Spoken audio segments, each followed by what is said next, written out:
नमस्कार. 9:30च्या बातमीपत्रात मी योगेश कोलते आपलं स्वागत करतो. सुरुवातीला एक नजर ठळक बातम्यांवर. राज्य विधिमंडळाचं अर्थसंकल्पीय अधिवेशन आजपासून मुंबईत सुरू. राज्य सरकार सगळ्याच क्षेत्रांमध्ये उत्तम कामगिरी करत असल्याचं राज्यपालांचं प्रतिपादन. नवी मुंबई विमानतळाजवळ नैना नावाचं अत्याधुनिक नवं शहर वसवण्याची राज्यपालांची घोषणा. राज्य विधिमंडळ अधिवेशनाच्या पहिल्याच दिवशी विरोधक आक्रमक, विधिमंडळ प्रांगणात गदारोळ. मसरत आलमच्या सुटकेचे संसदेत उमटले तीव्र पडसाद. याबाबत योग्य ती कारवाई करण्याची पंतप्रधानांची ग्वाही. विकास निधीच्या मुद्द्यावरून मुंबई महानगरपालिकेत आज प्रचंड गदारोळ. 6 महिला नगरसेविका एका दिवसासाठी निलंबित. मुंबई शेअर बाजाराच्या निर्देशांकात 604 तर निफ्टीच्या निर्देशांकात 181 अंकांची घसरण. आणि बीड अमरावतीत अवकाळी पाऊस. येत्या 24 तासात मध्य महाराष्ट्र आणि मराठवाड्यातही मेघगर्जनांसह पावसाची हजेरी. आणि आता सविस्तर वृत्त. राज्यामध्ये भाजपा शिवसेना युतीचं नवं सरकार अस्तित्वात आल्यानंतरचं पहिलंच अर्थसंकल्पीय अधिवेशन आजपासून मुंबईत सुरू झालं. या अधिवेशनाची सुरुवात राष्ट्रगीताने झाली. त्यानंतर राज्यपाल चे विद्यासागर राव यांचं अभिभाषण झालं. सामाजिक, शैक्षणिक, आर्थिक आणि सांस्कृतिक क्षेत्रात राज्य सरकार भरीव कामगिरी करत आहे असं राज्यपाल चे विद्यासागर राव यांनी म्हटलं. आपल्या अभिभाषणात राज्यपालांनी आज विविध मुद्द्यांचा परामर्श घेतला. सिंचन व्यवस्था सुधारण्यासाठी जलयुक्त शिवार अभियान आणि जलस्वराज्य कार्यक्रम नेटानं राबवला जाईल असं ते म्हणाले. सीमा भागातल्या मराठी भाषकांच्या पाठीशी सरकार भक्कमपणे उभं राहील असंही राज्यपालांनी सांगितलं. नवी मुंबई आंतरराष्ट्रीय विमानतळाजवळ 600 चौरस किलोमीटर क्षेत्रामध्ये नैना नावाचं एक अत्याधुनिक नवं शहर वसवलं जाईल अशी घोषणा राज्यपाल चे विद्यासागर राव यांनी आज केली. राज्य विधिमंडळाच्या अर्थसंकल्पीय अधिवेशनाच्या आजच्या पहिल्या दिवशी दोन्ही सभागृहांना उद्देशून केलेल्या अभिभाषणातच त्यांनी ही घोषणा केली. नवी मुंबईचा हा विमानतळ लवकरात लवकर पूर्ण करण्याकरता सरकारनं व्यापक कार्यक्रम आखला असल्याचंही ते म्हणाले. या उपक्रमामुळे विस्थापित होणाऱ्यांनीही आपली सहमतीपत्र सरकारला दिल्याचं त्यांनी सांगितलं. केंद्र सरकारच्या स्मार्ट सिटी या उपक्रमाअंतर्गत राज्य सरकार 30 नवी शहरं उभी करेल असंही राज्यपालांनी आपल्या अभिभाषणामध्ये स्पष्ट केलं. राज्य विधिमंडळाच्या अर्थसंकल्पीय अधिवेशनाला आज सुरुवात होताच दोन्ही सभागृहांमध्ये शोकप्रस्ताव मांडण्यात आला. माजी उपमुख्यमंत्री आणि गृहमंत्री आर पाटील आणि कॉम्रेड गोविंद पानसरे यांच्या निधनाबद्दल विधानसभेत मुख्यमंत्री देवेंद्र फडणवीस यांनी शोकप्रस्ताव मांडला. आर पाटील यांच्या निधनानं पुरोगामी नेता राज्यानं गमावला असून कॉम्रेड पानसरे यांची हत्या दुर्दैवी असल्याचं मुख्यमंत्री म्हणाले. त्यानंतर विविध पक्षांच्या सदस्यांनी आपल्या शोकभावना व्यक्त केल्या. विधानसभा अध्यक्ष हरिभाऊ बागडे यांनीही आपल्या भावना मांडल्या. त्यानंतर शोकप्रस्ताव विधानसभेत मंजूर झाला. विधान परिषदेत सभागृह नेते एकनाथ खडसे यांनी शोकप्रस्ताव मांडला आणि विधान परिषदेतही शोकप्रस्ताव मंजूर झाला.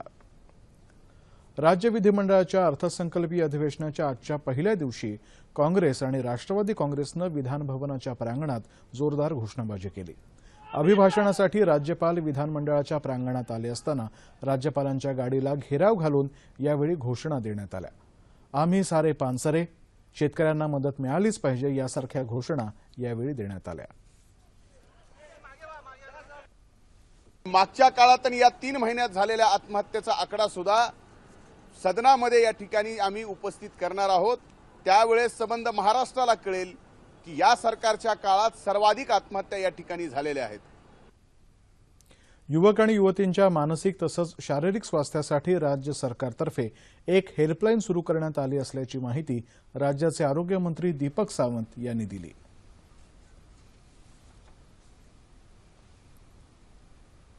हा एक अनोखा उपक्रम केंद्र सरकारच्या मदतीने राज्य शासन करत आहे.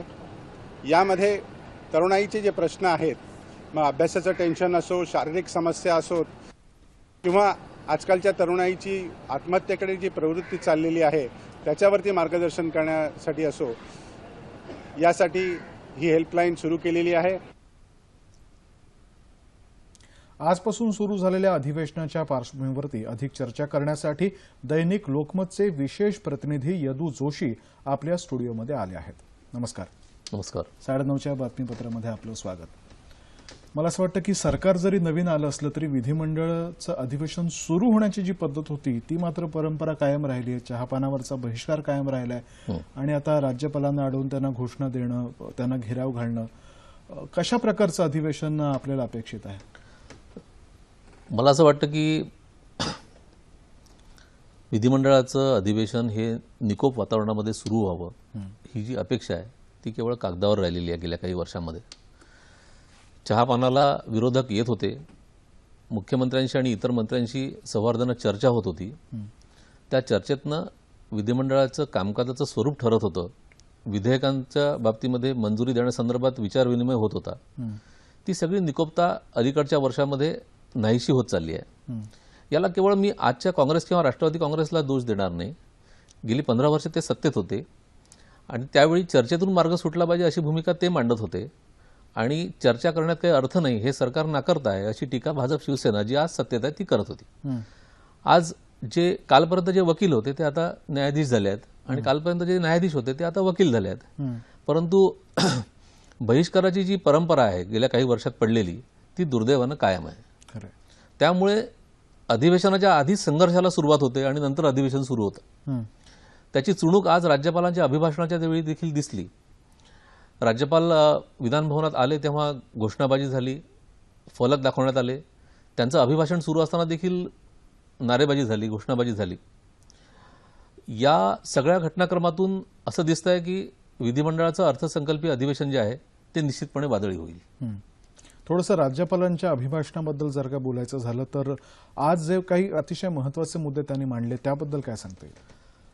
त्यांनी अवर्षणग्रस्त जो सध्या महाराष्ट्र आहे, दुष्काळ एकीकडे, गारपीट दुसरीकडे, या चारी बाजूंनी महाराष्ट्र जो घेरला गेला आहे त्या संदर्भात शासनानं केलेल्या उपाययोजनांची माहिती दिली आणि केंद्र सरकारच्या मदतीची वाट न पाहता आम्ही राज्यांनी मदतीचं धोरण स्वीकारलेलं आहे असं सांगितलं.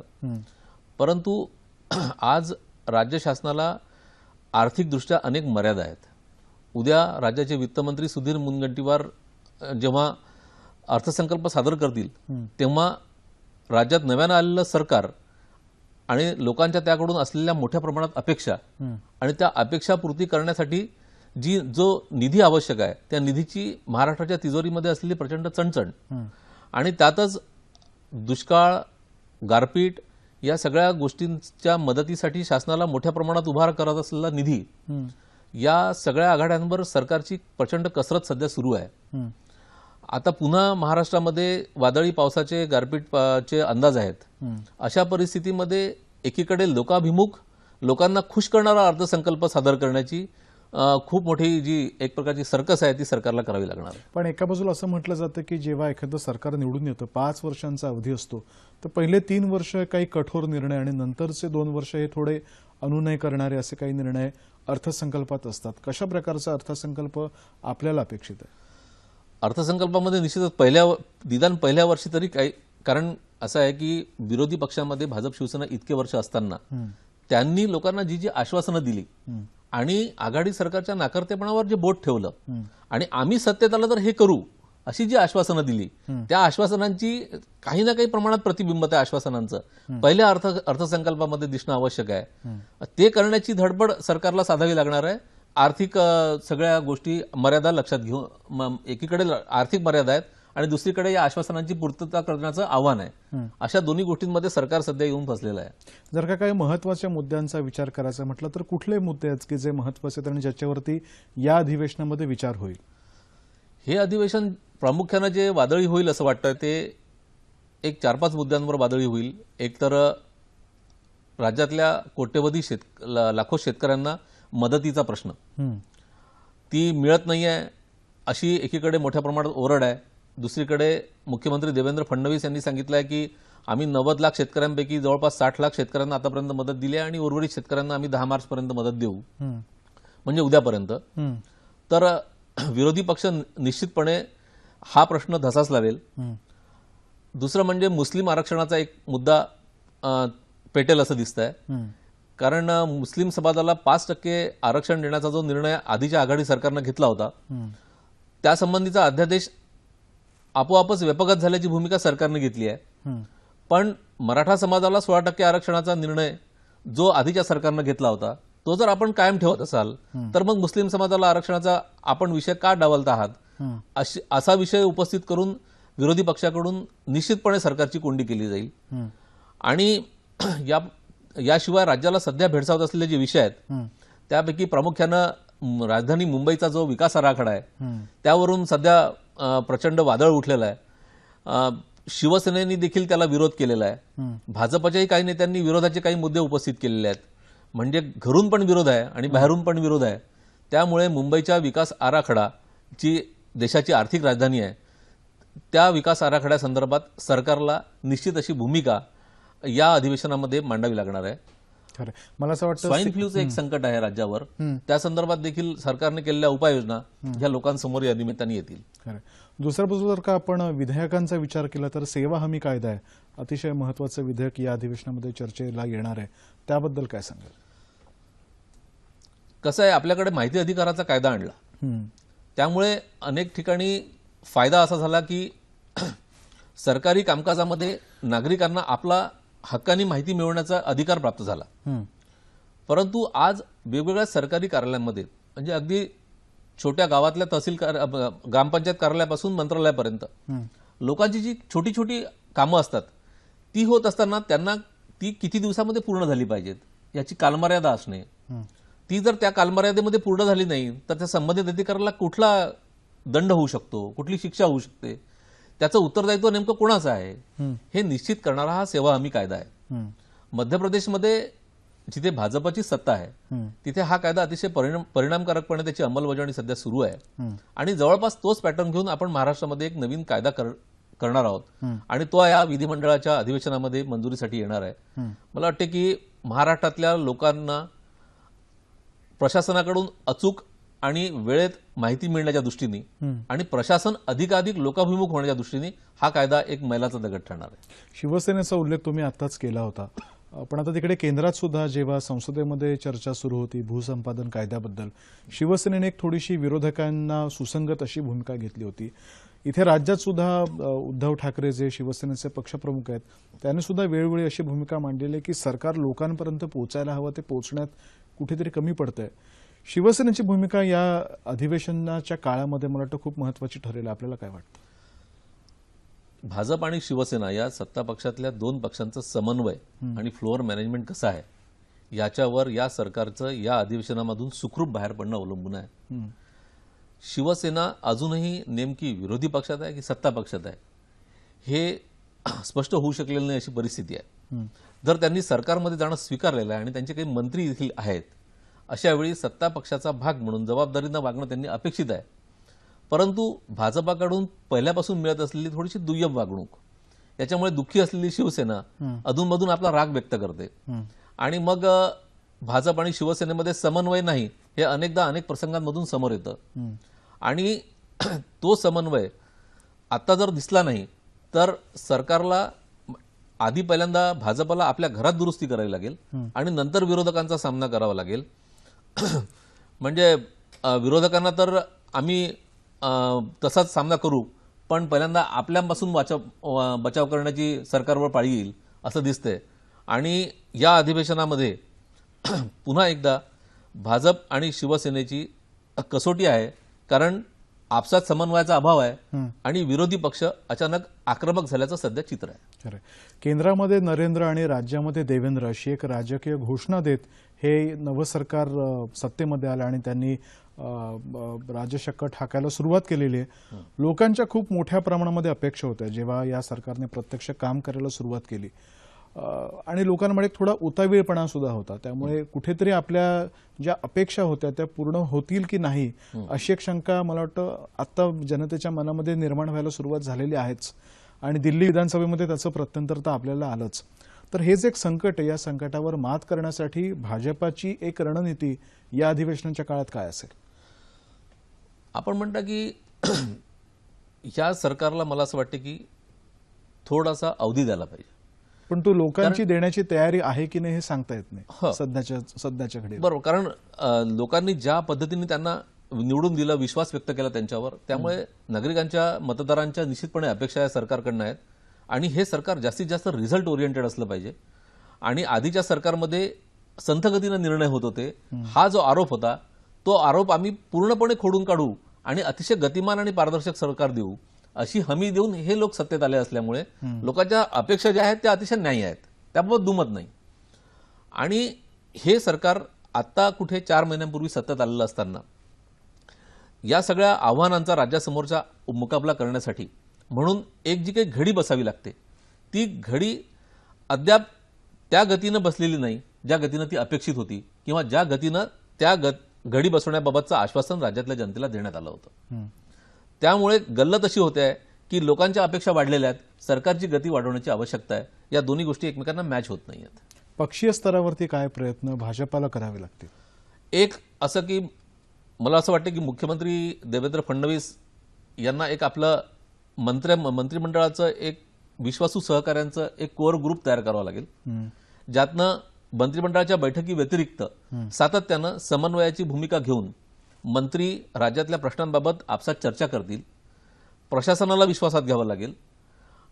आज राज्यातल्या कर्मचाऱ्यांच्या ज्या मागण्या आहेत त्या मागण्यांसंदर्भात त्यांना एक पाठीवर हात ठेवावा लागेल आणि प्रशासन गतिमान करावं लागेल. कारण कसं आहे, सरकारचे इरादे किती बुलंद असले, सरकारचा संकल्प किती मोठा असला तरी जोपर्यंत प्रशासनाची साथ त्यांना उत्तम लाभत नाही तोपर्यंत हा शेवटच्या माणसापर्यंत सरकारच्या माध्यमातून फायदा पोहोचवण्याचं जे काम आहे ते होणार नाही. त्यामुळे सरकार यापुढच्या काळामध्ये प्रशासनाला कितपत विश्वास घेतं याच्यावरही बरंच काय अवलंबून आहे. खरं, शेवटच्या माणसापर्यंत पोहोचण्याचा हा जो सरकारचा प्रयत्न आहे या विधिमंडळाच्या अधिवेशनामध्ये त्याला खरोखर एक गती मिळेल आणि खरोखरच अगदी गोरगरिबांपर्यंत समाजातल्या अगदी शेवटच्या घटकांपर्यंत लाभ मिळवून देणारे अनेक निर्णय या अधिवेशन काळात होतील अशी आशा आपण व्यक्त करूयात. आपण इथे आलात आणि आमच्याशी हा संवाद साधलात याबद्दल धन्यवाद. आणि आता वळूया या पुढच्या बातम्यांकडे. प्रस्तावित भूसंपादन कायद्याविरोधात काँग्रेस जनआंदोलन छेडेल असा इशारा काँग्रेसचे प्रदेशाध्यक्ष अशोक चव्हाण यांनी दिला आहे. प्रदेशाध्यक्षपदाचा कार्यभार आज मुंबईमध्ये माणिकराव ठाकरे यांच्याकडून स्वीकारल्यानंतर ते कार्यकर्त्यांच्या मेळाव्यात बोलत होते. राज्य सरकारनं मुस्लिमांना आरक्षण देणारा कायदा सुरू असलेल्या विधिमंडळ अधिवेशनात पारित करावा, नाहीतर काँग्रेस पक्ष राज्य सरकारविरोधात जनआंदोलन सुरू करेल असा इशाराही चव्हाण यांनी यावेळी दिला. काँग्रेस सरकारनं शेतकऱ्यांची कर्जमाफी केली होती, सध्याचं सरकार मात्र शेतकऱ्यांच्या प्रश्नाकडे दुर्लक्ष करत आहे असा आरोपही त्यांनी केला. काँग्रेस पक्षानं सत्तेतले चढ उतार पाहिले आहेत, कार्यकर्त्यांनी हताश न होता जनतेची कामं करावीत असं मार्गदर्शन चव्हाण यांनी कार्यकर्त्यांना केलं. जागरूक राहून भरपूर काम करायचंय आणि जे काम करतोय ते लोकांना दाखवायचं हे काम आम्ही करत आहोत हे महत्वाचं आहे. ते माझ्या सर्व सहकार्यांच्या माध्यमातून आपल्याला पुढची पाऊल मी वारंवार हे सांगायचं, मला एकटा काही करू शकणार नाही. आपल्या सर्वांच्या अथक प्रयत्नातून ते पुढचं पाऊल आपल्याला विचारपूर्वक करायचं आहे. सुधारित भूसंपादन विधेयकावर लोकसभेमध्ये आज चर्चा सुरू झाली. हे विधेयक शेतकरी विरोधी असल्याची टीका काँग्रेस, भाकपा, माकपा, तृणमूल काँग्रेस, बिजू जनता दल आणि भाजपाचा सहकारी पक्ष असलेल्या शिवसेनेनंही केली आहे. जमीन शेतकऱ्यांच्या परवानगीशिवाय संपादित केली जाऊ नये अशी मागणी शिवसेनेचे खासदार अरविंद सावंत यांनी या चर्चेदरम्यान केली. देशाच्या सुरक्षेसाठी एकता आणि अखंडतेबाबत कोणतीही तडजोड केली जाणार नाही अशी ग्वाही पंतप्रधान नरेंद्र मोदी यांनी आज लोकसभेत दिली. जम्मू काश्मीरमध्ये हुरियत कॉन्फरन्सचा कट्टरवादी मसरत आलम याची सुटका झाल्याचे तीव्र पडसाद आज संसदेत उमटले. आलमच्या सुटकेबाबत केंद्र सरकारला माहिती नव्हती. या संदर्भात जे घडतंय ते केंद्राच्या परवानगीशिवाय केंद्राबरोबर कोणतीही चर्चा न करताच घडतंय असं स्पष्ट करून सरकार लवकरच या प्रकरणी आवश्यक ती कारवाई करेल असं पंतप्रधानांनी सांगितलं. होळीच्या सुट्टीनंतर आज सुरू झालेल्या मुंबई शेअर बाजाराच्या निर्देशांकामध्ये ऐतिहासिक घसरण झाली. शेअर बाजाराचा निर्देशांक आज 604 अंकांनी घसरला तर निफ्टीमध्ये 181 अंकांनी घसरण झाली. मागील 2 महिन्यातली ही सर्वात मोठी घसरण असल्याचं म्हटलं जात आहे. अमेरिकेत शुक्रवारी जॉब डेटा आल्यामुळे व्याजदरांमध्ये वाढ होण्याची चर्चा सुरू झाल्याच्या पार्श्वभूमीवरती मुंबई शेअर बाजार कोसळल्याचं म्हटलं जात आहे. ठाणे जिल्ह्यातल्या भिवंडी इथं काल शिवजयंती मोठ्या उत्साहात साजरी करण्यात आली. शिवसेनेच्या वतीनं यावेळी भिवंडी शहरातून मिरवणूक काढण्यात आली होती. शिवसेनेचे उपनेते अनंत तरे यावेळी उपस्थित होते. शिवाजी चौकातल्या शिवाजी महाराजांच्या अश्वारूढ पुतळ्याला तरे यांनी यावेळी पुष्पहार अर्पण केला.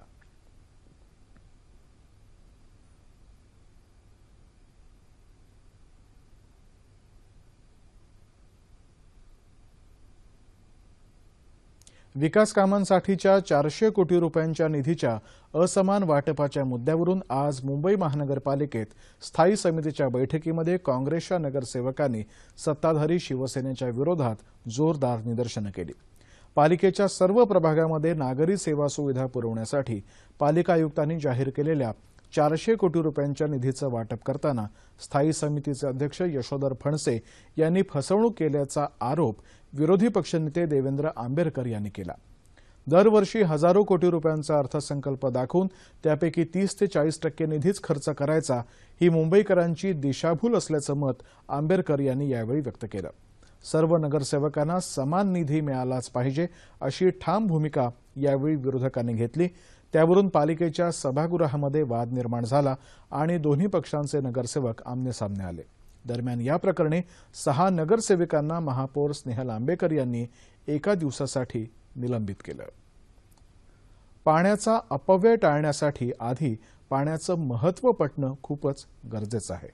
नेमकं हेच आम्ही अधोरेखित करणार आहोत पाण्याचं महत्त्व विशद करणाऱ्या मुलाखत मालिकेतून. पाणी जीवन, पाणी आयुष्य. मुबलक पाऊसमान असलेल्या आपल्या देशात उन्हाळ्यात मात्र बऱ्याच भागात पाण्यासाठी दाही दिशा असं चित्र दिसतं. या पार्श्वभूमीवर पाण्याचं महत्त्व अधोरेखित करणारी आणि त्या अनुषंगानं सामाजिक वनीकरणाची उपयुक्तता सांगणारी मुलाखत मालिका 12, 13 आणि 14 मार्चला 9:30च्या बातमीपत्रात. रायगड जिल्ह्यातली पाणीटंचाई आता अधिकच तीव्र झाली आहे. टँकर नको योजना द्या असं सांगत पेण तालुक्यातल्या 15 गावातल्या लोकांनी आजपासून साखळी उपोषण सुरू केलंय. प्रांताधिकाऱ्यांच्या कार्यालयासमोर हे उपोषण सुरू आहे. जोपर्यंत शासन ठोस निर्णय घेत नाही तोपर्यंत पाण्याचा एकही थेंब न पिण्याचा इशारा आंदोलकांनी दिलाय. पेण तालुक्याच्या पूर्व उत्तर भागामध्ये हेटवणे हे धरण बांधलं गेलं पण त्यातलं पाणी मात्र गेलं नवी मुंबईला. आता पुन्हा नव्यानं पाईपलाईन टाकून या धरणातलं पाणी मुंबईला नेण्याचा डाव शासनानं रचल्याचा आरोप आंदोलनकर्त्यांनी केला आहे. राजकीय पुढाऱ्यांनी आजपर्यंत काय केलं असा संतप्त सवालही त्यांनी केला आहे. मोहफुलांवरची बंदी उठवल्यास शेतकऱ्यांच्या आत्महत्या आणि कुपोषण रोखायला मदत होईल असं डॉक्टर शांतीलाल कोठारी यांनी म्हटलंय. ही बंदी उठवण्याच्या मागणीसाठी कोठारी यांनी नागपुरात आजपासून उपोषण सुरू केलं. मोहफुलं हा शेतकऱ्यांच्या उत्पन्नाचा एक स्रोत होता पण या फुलांपासून मद्यनिर्मिती होते या कारणास्तव त्यांच्यावर बंदी घालण्यात आली. पण हे योग्य नाही कारण या फुलांपासून इतरही अनेक पदार्थ तयार करता येतात असं कोठारी म्हणाले. हे उपोषण 1 आठवडा चालणार असून या काळामध्ये राज्य सरकारनं कोणताही निर्णय न घेतल्यास हे उपोषण बेमुदत करण्यात येईल आणि इतर अनेक संघटना या उपोषणात सहभागी होतील असं ते म्हणाले. महाराष्ट्रातल्या राजकीय कारकिर्दीमध्ये आपण अनेक विषय हाताळले, समस्या सोडवल्या, तरीही काही महत्त्वाचे प्रश्न अद्यापही प्रलंबित आहेत. ते प्रश्न लवकरात लवकर सोडवले जावेत अशी विनंती उत्तर प्रदेशाचे राज्यपाल राम नाईक यांनी राज्याचे मुख्यमंत्री देवेंद्र फडणवीस यांना केली आहे. आज मुंबईत आयोजित करण्यात आलेल्या पत्रकार परिषदेत नाईक बोलत होते. 8 मार्चला राम नाईक यांनी फडणवीस यांची भेट घेतली होती. फडणवीस यांनी आपण निदर्शनाला आणलेल्या सर्व समस्यांची गांभीर्यानं दखल घेऊ असं आश्वासन दिलं आहे अशी माहिती राम नाईक यांनी यावेळी दिली. तारापूर अणुऊर्जा प्रकल्पामधल्या पीडितांचं पुनर्वसन, बोरिवलीच्या संजय गांधी राष्ट्रीय उद्यानातल्या स्टॉलधारकांना जागा उपलब्ध करून देणं, मेट्रो 3च्या कामासाठी गोरेगाव आरे वसाहतीमध्ये वृक्षतोड होऊ न देणं तसंच पालघरचा विकास करणं अशा अनेक प्रश्नांवर तोडगा काढण्याची विनंती नाईक यांनी फडणवीस यांना केली. मुंबईचा नवीन विकास आराखडा म्हणजे मुंबईतल्या मराठी माणसाला हाकलून देण्यासाठी केलेला कटच आहे. म्हणूनच मराठी माणसाची मुंबई टिकवण्यासाठी सतत जागरूक राहण्याचं आवाहन महाराष्ट्र नवनिर्माण सेनेचे अध्यक्ष राज ठाकरे यांनी आज आपल्या कार्यकर्त्यांना केलं. पक्षाच्या 9व्या वर्धापन दिनानिमित्त मुंबईत आयोजित करण्यात आलेल्या एका कार्यक्रमात ते बोलत होते. आपल्या पक्षाचा जन्म फक्त निवडणुकांसाठी नाही तर महाराष्ट्रातल्या मराठी माणसासाठी झाला आहे. मराठी माणसांच्या चाळीवर गंडांतर आणणारी गिरगावातली मेट्रो आणि ऑरे कॉलनीतली विकास कामं मनसे कधीही होऊ देणार नाही असा इशारा त्यांनी यावेळी दिला. नागरी संरक्षण हक्क कायद्याची प्रभावी अंमलबजावणी व्हावी याकरता सामाजिक न्याय आणि विशेष सहाय्य विभागाच्या वतीनं राज्यभर या कायद्याविषयी जनजागृती शिबिरं आयोजित करण्यात येत असल्याची माहिती अनुसूचित जाती जमाती आयोगाचे अध्यक्ष माजी न्यायमूर्ती CS थूल यांनी आज परभणीमध्ये दिली. परभणीत आयोजित करण्यात आलेल्या शिबिराचं उद्घाटन करताना ते बोलत होते. नागरी हक्क संरक्षण कायदा हा प्रतिबंधात्मक असून त्याच्या 18व्या आणि 19व्या कलमांमध्ये विशेष तरतुदी आहेत. त्यांच्या प्रभावी अंमलबजावणीकरता सर्वसामान्य लोकांबरोबरच सामाजिक कार्यकर्ते आणि अंमलबजावणी अधिकारी यांनीही या कायद्याची समग्र माहिती करून घेणं आवश्यक असल्याचं त्यांनी यावेळी सांगितलं. ग्रीन झोन म्हणून मिळालेली मान्यता, शांत प्रदूषणविरहित वातावरण यामुळे कर्जत तालुक्यामध्ये फार्म हाऊस संस्कृती उदयाला येत आहे. वाढत्या मागणीमुळे इथे नर्सरी, कुंड्या, कारंजे, शिल्प आणि गृह सजावटीच्या वस्तूंनाही वाढती मागणी असल्यामुळे रोजगाराच्या नव्या संधी इथं उपलब्ध झाल्या आहेत. आजकाल धकाधकीच्या जीवनात 4 क्षण विरंगुळा मिळावा म्हणून मुंबई पुण्याचे पर्यटक कर्जत तालुक्याला पसंत करतात. वीकेंडची मजा अनुभवण्यासाठी माथेरान, अलिबाग, मुरुडला पर्याय आणि दळणवळणाच्या सोयीने युक्त असं बहरते पर्यटनाचे क्षेत्र म्हणून कर्जत तालुका ओळखला जाऊ लागला. या भागातच फार्म हाऊस बांधण्याची संकल्पनाही जोर धरू लागली आहे. निसर्गाच्या जवळ जाणारे, सर्व सोयीने युक्त अशी जवळजवळ 2000हून अधिक फार्म हाऊसेस या भागात असून 750 नोंदणीधारक सदस्य असलेली फार्म हाऊस ओनर्स क्लब ही संस्थाही कार्यरत आहे. या फार्म हाऊसची गरज ओळखून अनेक जणांनी नर्सरी व्यवसायाला सुरुवात केली आहे. अनेक प्रकारची शोभिवंत झाडे, विविध जातींचे गुलाब, कर्दळी, डेलिया, पाम, बोन्साय प्रकारची झाडे, आंबा, चिकू, काजू, पेरू अशी फळझाडंही विक्रीस ठेवण्यात येत आहेत. कारंजे, शोभिवंत झाडे लावण्यासाठी कुंड्या, बागकामासाठी लागणारे बांधकाम साहित्य यामुळे रोजगाराच्या अनेक संधी मात्र उपलब्ध झाल्या आहेत.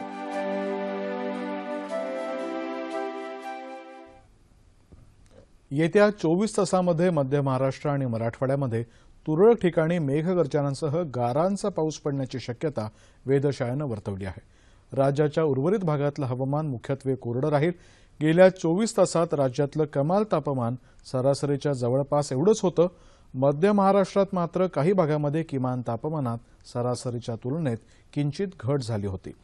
बीड जिल्ह्यातल्या आष्टी आणि माजलगाव तालुक्यांमध्ये काही भागामध्ये आज जोरदार पाऊस झाला. त्यामुळे तापमानातही काहीशी घट झाली. या जिल्ह्याच्या उर्वरित भागातलं वातावरणही ढगाळच होतं. अमरावतीमध्येही वादळी पाऊस काही वेळापूर्वी सुरू झाला. गहू, हरभरा आणि संत्रा या पिकांचं या अवकाळी पावसामुळे नुकसान होण्याची शक्यता व्यक्त होते आहे. आणि आता राज्यातल्या प्रमुख शहरातलं तापमान अंश सेल्सिअसमध्ये: मुंबई कमाल 35, किमान 20, नागपूर 35 आणि 20, पुणे 34 आणि 15, औरंगाबाद 34 आणि 17, नाशिक 33 आणि 15, कोल्हापूर 33 आणि 20, रत्नागिरी 31 आणि 19, सोलापूर 33 आणि 21 आणि अमरावती कमाल 33 आणि किमान 21 अंश सेल्सिअस. आणि आता ठळक बातम्या पुन्हा एकदा. राज्य विधिमंडळाचं अर्थसंकल्पीय अधिवेशन आजपासून मुंबईत सुरू.